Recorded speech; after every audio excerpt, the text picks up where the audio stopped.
Hello, everybody. It's Atheist Mom here, and I am making another Women of the Bible video. I know it's been for freaking ever, but I finally have a little bit of time, so I thought I'd throw this together for you guys.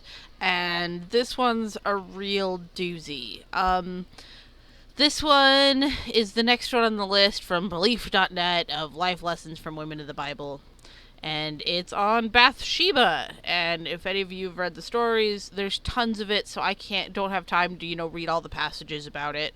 I will give you the passages, and then you can either, go listen to the Bible Reloaded guys, or, read the Bible. I don't care. But I just don't have time to do it here, so here is what they say about Bathsheba.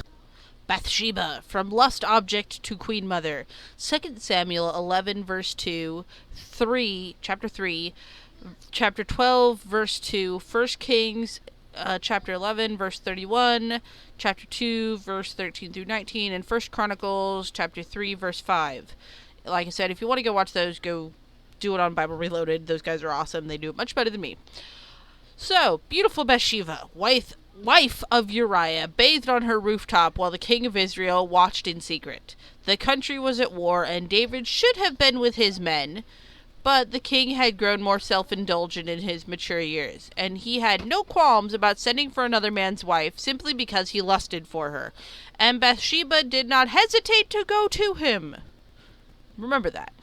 The king and Uriah's wife shared a night of passion, but not without consequences. Bathsheba became pregnant, and David had her soldier husband killed. The prophet Nathan pronounced judgment upon the king, thus saying, "The Lord, I will bring evil upon you out of your own house." The child Bathsheba carried died a week after its birth. But God had mercy on the couple. Though they continued to have trials, God blessed the pair with Solomon. Bathsheba would be remembered not only for her early indiscretion, but also for her wisdom and leadership as queen mother. She teaches us that mercy can be the beginning of a brave new life, and that we all must carry our grief to leave it and live again. Alright, let's look at this line right here. And Bathsheba did not hesitate to go to him. Now, by this time, Exodus has already happened. Moses has led the Jews out of Egypt, and the 10 Commandments have been given. Now, if I'm not mistaken, which I'm pretty sure I'm not, because, I had to go to Catholic school, and I had to write these things down as lines whenever I got in trouble, which was a lot. Thou shalt not commit adultery.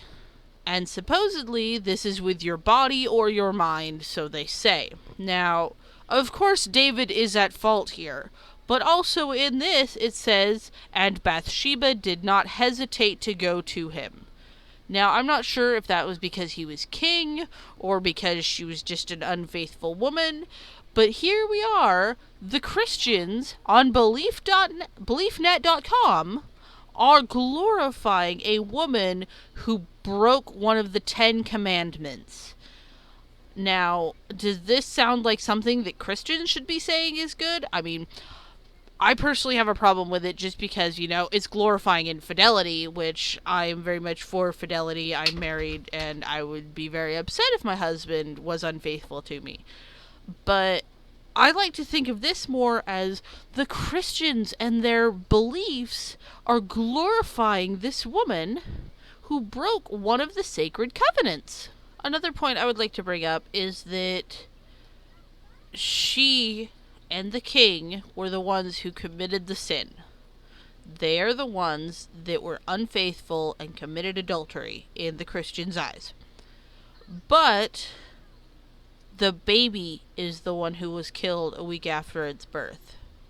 How do Christians reconcile that an innocent baby was blamed for its parents' mistakes and its life was taken? I've never understood how, with the whole Exodus story, killing the firstborn, why is God punishing the children for their parents' mistakes? I can never understand this, and yet they blast it all over oh, it's punishing the parents. I'm like, yeah, but nobody's thinking about the fact that God just killed a fucking baby! Now, as for what we can supposedly learn from her, I suppose that there is a lesson buried under all of the bullshit.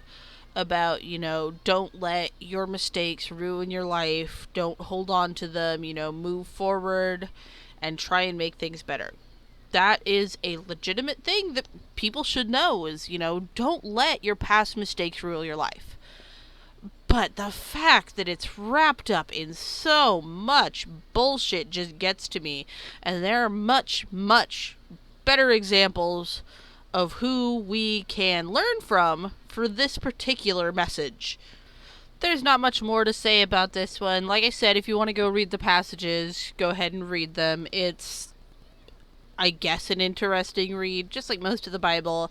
Yes, it's an interesting read, but there's so much bullshit, you get tired of it, and I don't know. I have a hard time sitting down and actually reading the Bible just because I get so fed up. But maybe you guys are better at it than I am, and maybe you guys will have better luck getting through it. But I do believe that next time, let me pull it up really quick. Next time we get to talk about Esther. So that ought to be fun. Follow me on Twitter. I don't know, like, comment, subscribe, the whole spiel. So I will talk with you guys later.